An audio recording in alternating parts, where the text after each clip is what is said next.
கேள்வி ஒன்றாக இருந்தாலும் பதில் எப்படியா இருக்கும்? ஆளுக்கு ஏற்ற மாதிரி மாறுபடும். நேரில் வந்துட்டா என்ன பண்ணிடலாம்? எல்லா கேள்வியும் கேட்டு தெளிவாக, அதுக்கு தான் சத் சங்கம். என்னுடைய நோக்கம் எல்லாம் மனிதர்கள் எல்லாம் மகிழ்ச்சியாக இருக்கணும், அவ்வளோதான். நமக்கு ஏன் இன்னொருத்தர் நல்லா இருக்கணும்னு தோணல ஒரு கேள்வி இருக்குது. அது அது ஏன் அது இயல்பா இல்லையானா, ஒரு மனுஷன் சறுக்கி விழுந்தான் அப்படின்னா நம்ம கை பிடிப்போம். பஸ்ல ஏறுறாரு, ஒருத்தர் தப்பிடுறாரு, அவங்க கீழே வந்துடுவாரோ, கால் சிரிப்பா எடுமோ, நம்மள அறியாமலே நம்ம போய் பிடிச்சி தூக்கி மேலெல்லாம். இது இயல்பு இல்லையா?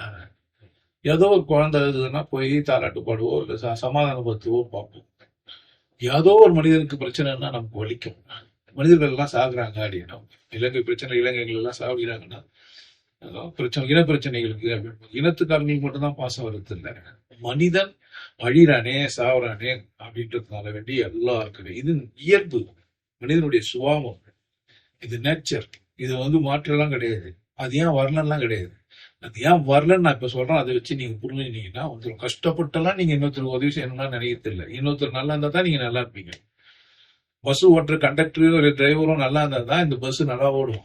ஒரு ட்ரெயின் ஓட்டுறாருன்னா அந்த ட்ரெயின் ஓட்டுற ஒரு லோகோ பைலட் சரியா இருந்தா தான் வண்டி சரியா ஓடும்.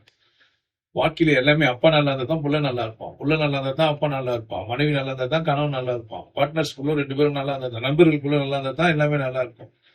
ரோட்ல யாருக்கும் ஒருத்தர் விபத்தாகி நின்றுச்சானா எல்லாருக்குமே டிராபிக் ஜாம் தான். அதனால எல்லாம் நல்லா இருக்கணும்னு நம்ம நினைக்கிறது தான் நம்மளுடைய இயல்பு. ஏன் நம்ம இயல்பை விட்டு மாறிட்டேன்னா, பள்ளிக்கூடம் போனேன், எங்க அம்மா சொன்னா அவன் பார் நல்லா படிக்கிறான், நீ நல்லா படிக்கலன்னா. அவன் பார் 100 மார்க் வாங்குறான், நீ எவ்வளோ மார்க் வாங்குறன்னா. அவன் பார் எவ்வளவு ஒழுக்கமாகறான், நீ எப்படி ஒழுக்கமா இல்லைன்னா. அவன் பார் எப்படி குளிச்சுட்டு சுத்தமாகறான், நீ இல்லைன்னா. என்னை இன்னத்துல கூட கம்பேர் பண்ணி என்னை அவமானப்படுத்தினான். எனக்கு உள்ள அசிங்கம் உள்ள போய் சேர்ந்துனே இருந்துருக்கு. அதனால எனக்கு யாரை பார்த்தாலும் வேறுபாரு.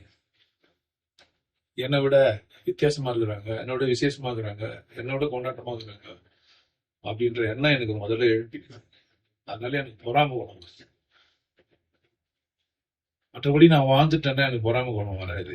பட் வாழவும் தெரியல எனக்கு.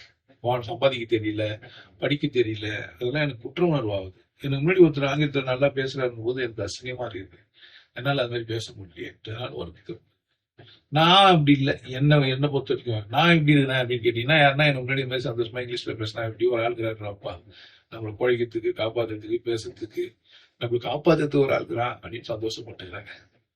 ஸோ நீங்க சந்தோஷப்படுற இடத்துல பொறாமப்படுறீங்க. இன்னொருத்தர் வளமா இருக்கும்போது யாரோ ஒரு மனிதன் கண்டுபிடிச்சதெல்லாம் நீங்க பயன்படுத்திக்கிறீங்க. நம்ம கையில் வச்சுக்கிற ஒரு போனை யாரும் கண்டுபிடிச்சாரு. அப்படி கண்டுபிடிச்சதுனால தான் நம்ம போனை வச்சுருக்கிறோம். ஒய்ஃபை இந்த மாதிரி இப்போ பேசுறதுக்கான டூலு, டிவைஸ். நான் எங்கேயோ ஏதோ ஒரு நாட்டில் போய் நின்று உங்களுக்கு எல்லாம் பேச முடியுதுறான்னா இதெல்லாம் உதவினாலே தான். ஸோ சுத்தி மனிதர்கள் மகிழ்ச்சியாகவும், கொண்டாட்டமாகவும், ஆனந்தமாகவும், திறமையோடவும், புத்திசாலித்தனத்தோடவும் இருக்கிறதுனால தான் நம்மளாம் நல்லா இருக்கிறோம் அப்படின்னு ஒருத்தனுக்கு புரிஞ்சுச்சனா, எந்த மனுஷனை பார்த்தாலும் சந்தோஷப்படுவோம். எந்த மனுஷனை பார்த்தா அவங்க கிட்ட இருக்கிற நல்ல விஷயத்தெல்லாம் பார்ப்பான். இன்கேஸ் அவங்க கிட்ட இருக்கிற கெட்டதோ இல்லை துக்கத்தையோ பார்த்தா அதை நல்லாக்க முடியுமா, நம்ம அவனுக்கு உதவ முடியுமான்னு பார்ப்பான். நான் அப்படிதான் சொல்றேன். யாரையாச்சும் நீங்க கவனிச்சீங்கன்னா உதவுறதுக்கு கவனிக்க, எல்லாம் கவனிக்க. மனைவிக்கு உதவுறதுக்கு கவனிக்க, கணவனுக்கு அழகு. கணவனுக்கு உதவுறதுக்கு கவனிக்க, மனைவிக்கு அழகு. நண்பர்களுக்கு உதவு, அது மாதிரி நீங்க உதவிக்கலாம், ஒருத்தருக்கு உதவிக்கலாம். அதுதான் இந்த சந்தர்ப்பமே கிடைச்சிருக்கு. ஆனா உதவ முடியாத அளவுக்கு உங்களுக்கு கத்துக்கிட்டாங்க ஸ்கூல்ல, பாடத்திட்டங்கள்ல, மதங்கள்ல. ஒரு மதத்துக்கு எதிராக தான் பேசுது. நான் நிறைய மத நூல்கள் எல்லாம் படிச்சுக்கிறேன். இந்த மத நூல்கள் எல்லாம் ரொம்ப வெறுப்பேற்றுற மாதிரி இருக்கும். புறஜாதியினர்னு ஒரு வார்த்தை வரும். அவைகள் கண்ணிருந்தும் பார்க்காது, காது இருந்தும் கேட்காது, வாயிருந்தும் பேசாது அப்படின்னா. சிலை வழிபாடு அசிங்கமானது, நிகழ் வைக்கிறது அசிங்கம்னு ஒருத்தர் சொல்லி வச்சிருப்பாங்க. அப்போ ஒருத்தருக்கு பொறாம, போட்டி, சண்டை. நான் என்னை வச்சு கூட சண்டை போட பார்த்தேன். நானும் ஒரு மதத்துக்கு எதிரான மாதிரியும், அந்த மதத்துக்கு இந்த மதத்துக்கு பிரச்சனை கொடுக்க. நான் எந்த மதமும் வானான்னு சொல்றேன். மன மகிழ்ச்சியாகவும் உற்சாகமாகவும் இருக்கணும், கடவுள் புரியணும், எல்லாரும் நல்லா இருக்கணும்னு நினைக்கணும். எல்லாரும் நல்லா இருக்கணும்னு நினைச்சாதான் நம்ம நல்லா இருப்போம். இவ்வளவுதான். இது புரிஞ்சுச்சானா பொறாமை எல்லாம் வராது. நீங்கள் பொறாமப்படுறீங்க, அடுத்தவங்க நல்லா இருக்காங்க நீங்க நினைச்சு வெறுப்பாவீங்கன்னா பிறவி உங்களுக்கு உண்டு. பொறாமையினால் நீங்க எந்த செயல் செஞ்சாலும் அசிங்கம் தான். நிறைய பேர் காதல் கூட பாத்தீங்கன்னா, இந்த பொண்ணு இன்னொரு பையனை காதலிக்கிறானோன்னு இவங்க போய் காதலிக்க ஆரம்பிப்பாங்க. யாருன்னா ஒருத்தர் வேலை செஞ்சாங்கன்னா ஓடி போய் அந்த வேலையை இவங்க செய்ய பார்ப்பாங்க. யாரையானா ஒருத்தர் பாராட்டினா இது நிற்கும். குழந்தைங்க நம்ம சொல்லிக் கொடுப்பாங்க. தம்பியை பாராட்டினா அண்ணா நிற்பான். அண்ணன் பாராட்டினா தம்பி வந்து பாராட்டுவாங்க. நம்ம பாராட்டும் போதே சொல்றது இல்லை நீ வேற, இல்ல பாராட்டாமனா விட்டுறது இல்லை. ஒருத்தர் விசேஷம் சொல்லும் போது இன்னொருத்தர் மட்டும் மறைமுகமா சொல்ற மாதிரி நினைச்சுக்கிறோம். உண்மை அப்படி இல்லை, ஆனா நினைச்சுக்கிறோம். ஒன்னு அழகுன்னா ஒன்னு அசிங்கம் கிடையாது. ஆனா அப்படிதான் நம்ம பாக்குறோம். எனக்கு நெருக்கமானது, எனக்கு பிடிச்சது, எனக்கு விசேஷமானதுன்னு ஒண்ணு இருக்குமே தவிர எல்லாருக்கும் பொதுவா நல்லது, எல்லாருக்கும் பொதுவா அப்படின்னு ஒண்ணு இல்லவே இல்லை. அண்மையில இந்த சாலை ஆண்ட ஒரு பத்தி ஒருத்தர் பேசினாரு. கதை வெள்ள துப்பினா ட்ரெஸ் எல்லாம் போட்டுறாரு, பாவம் தான் அது. ஆனா கதை மட்டும் நல்லா சொல்றாரு. ஒரு கதை சூப்பரான கதை சொன்னாரு. பொய் சொல்ல மாட்டாரு, அமைக்குருவாங்க ஒருத்தர். பின்னாடி வந்து பொம்பளைங்க ஒழிஞ்சினாங்க, திருடங்க வந்தாங்க, ரேபிஸ்ட் வந்தாங்க.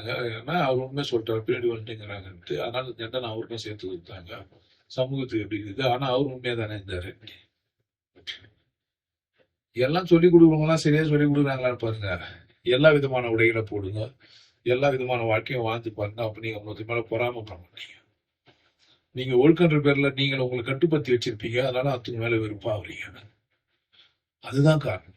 நீங்க கறிமீன் சாப்பிட மாட்டேன்றீங்க, மற்றவங்க எல்லாம் சாப்பிட்டு தெம்பாக்குறாங்க, உங்களுக்கு வெறுப்பாயிடுது. ஒன்னு சைவம் சாப்பிடுறது தான் சரிட்டு நீங்களாவே பாவம் ஏதோ ஒன்று ஏமாத்திக்கிறதுக்காக ஒரு வேஷம் போட்டு திரிவீங்க. வெறுப்புலதான் மனுஷன் கடவுள் தரத்தை நடிக்கிறான். வெறுப்புலதான் மனுஷன் வாழ்றதான் நடிக்கிறாங்க. உண்மையிலேயே மனுஷன் வாழ்ந்தான்னா சந்தோஷமா இருப்பான். என்னப்பா ரெண்டுன்ற மாதிரி. கொண்டாட்டம் உங்கள் பிறப்புரிமை. எப்போதும் மகிழ்ச்சியா இருங்க.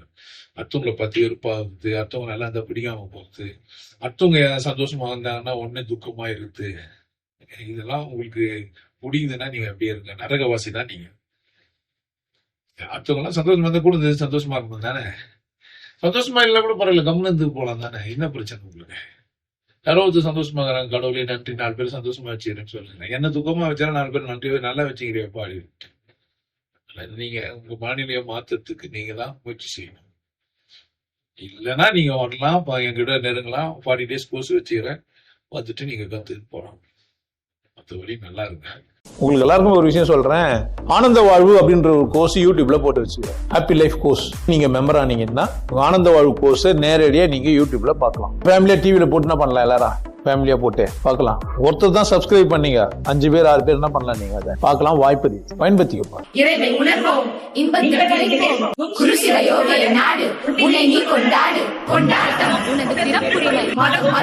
மனிதம் வளர்ப்போம். நல்லா இருங்க, சிறப்பா இருங்க, கொண்டாட்டமா இருங்க. உங்களை நீங்க மதிப்பு மிகுந்தவராக மாற்றுறது உங்க கையில தான் இருக்குது. நல்லா இருங்க. நான் ஒரு வாய்ப்பு என்னை பயன்படுத்திக்கலாம். நல்லது.